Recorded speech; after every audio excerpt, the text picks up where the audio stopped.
मला जे काही भिवंडीतनं समजलं, दोन्ही समाजातनं समजलं की दंगल झाली असती जर या माणसाने मध्ये उडी घेतली नसती. त्या माणसाने मध्ये उडी घेतली आणि दंगल थांबली. आता दंगल थांबवल्यानंतर जर त्याला हे बक्षीस मिळणार असेल तर डिमॉरलायझेशन म्हणजे पोलीस याचं मनोबल खच्चीकरण करण्याचं, पोलिसांचं मनोबल खच्चीकरण करण्याचं काम चालू. अंतर्गत मला हेही माहिती आहे की पोलीस अधिकाऱ्यांनी प्रचंड विरोध केला या बदलीला, पण तरी देखील ही बदली करण्यात आली. ह्या मागे बीजेपीचा तिथला एक राजकीय नेता ही दंगल घडवू इच्छित होता. ती दंगल झाली नाही आणि त्याचे परिणाम त्या डीसीपीला भोगावे. म्हणजे याचा अर्थ स्पष्ट आहे की या सरकारला काहीही करून दंगल पेटवायचे आणि पोलिसांना पुढे हत्यार म्हणून पाठवायचं. मी पोलिसांनाच विनंती करेन की तुम्ही हत्यार बनू नका, यांना दंगल घडवायची आणि निवडणूक जिंकण्याचा यत्किंचितही त्यांचा आता आधार राहिलेला. त्यांना माहिती आहे प्रत्येक सर्वे त्यांच्या विरोधात जातो आणि असं जर करतील तर अजून सर्वे विरोधात जातील. कारण का हिंदू हा कधीच आक्रमक, हिंसा आवडणारा हा कधीच नव्हता. त्याच्यामुळे शांततेने तिथे जीवन चालू आहे. एकदा दंगल झाली 84 साली, त्याचे परिणाम आजपर्यंत तिथे भोगतायत लोक. दंगलीमध्ये जी भिंत उभी राहते ती पाडायला नंतर 20-20, 25-25 वर्ष लागतात. समाजामध्ये जो विद्वेष प्रसरतो, समाजामधून जो आपलेपणा गायब होतो, तो येतच नाही परत. त्यामुळे दुर्दैवी आहे की पोलीस खात्याला तुम्ही बळी करतात, त्या डीसीपीला बळी केला आणि तोही 24 तासात. काही इन्क्वायरी केली असती, काही दाखवलं असतं, बदलीचं काही कारण दिलं असतं. तुम्ही बदली का केली? दंगल झाली नाही म्हणून. सर,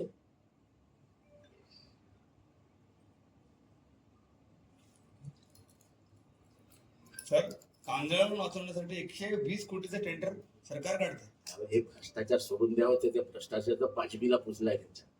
काल बिहारमध्ये झेवाडा नावाच्या गावामध्ये 80 दलितांच्या झोपड्या, दलितांचं अख्खं गाव जाळण्यात आलं. कुठे समानता? एकीकडे अनिहिलेशन ऑफ कास्ट म्हणजे जातीयवादाचं समोच्चाटन.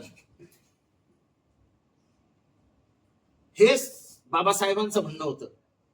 हे समोच्चाटन तर होताना दिसतच नाही, किंबहुना जातीयवाद वाढताना दिसतोय आणि त्याला खतपाणी घातलं जातंय.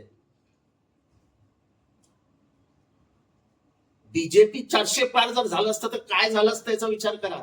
संविधान पण मदतीला नसतं आणि हे सगळे दलित उघड्यावर आले असते.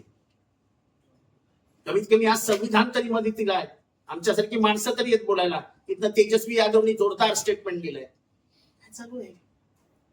हिंदू, मुसलमान, दलित, सवर्ण या देशात राहायचं कोणी?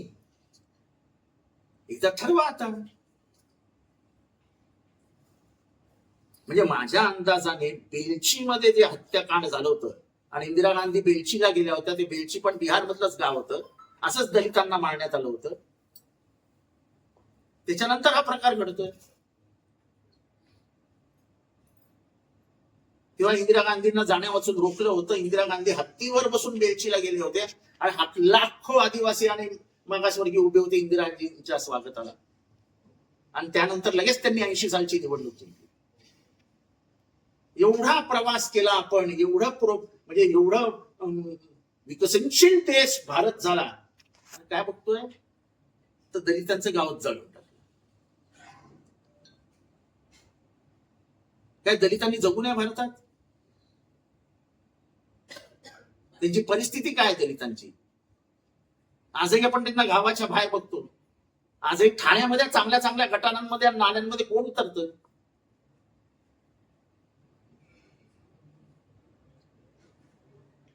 म्हणजे ज्यांचं जीवन उद्ध्वस्त आहे त्यांना जगूही देत नाही तुम्ही.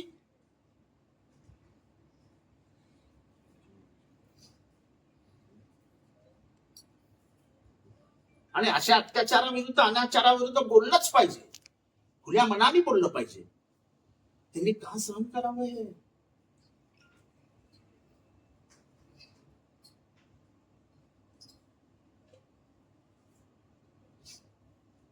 खर तर इंडिया अलायन्सच्या सगळ्या नेत्यांनी निवडाचा दौरा केला पाहिजे आणि त्यांना सांगितलं पाहिजे हम तुम्हारे साथ है,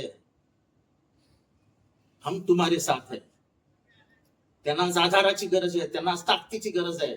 आणि पूर्ण भारतातला दलित आज घाबरलेला आहे, पूर्ण भारतातला. बिहारमध्ये जंगलराज सुरू आहे आणि आत्ता आम्ही सांगतो की नितीश कुमारांनी राजीनामा द्यायला हवा. त्यांना कुठलाही नैतिक अधिकार नाहीये की त्यांनी बिहारमध्ये सरकार चालवावं.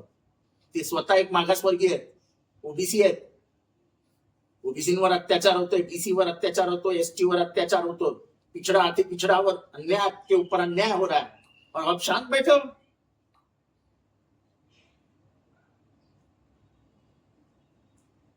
आप तो लोहिया जी की बात करते थे, आप तो कर्पूरी ठाकुर जी की बात करते थे. कहां गए लोहिया जी और कहां गए Karpoori Thakur ji?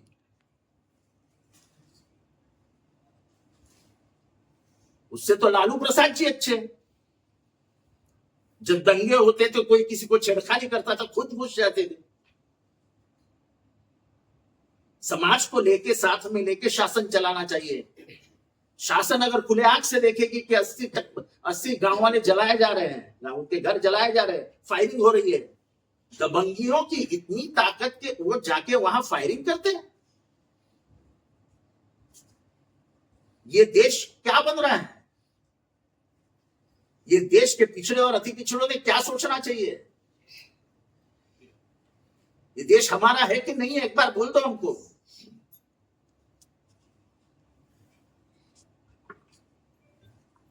One nation one election. One nation one election one leader.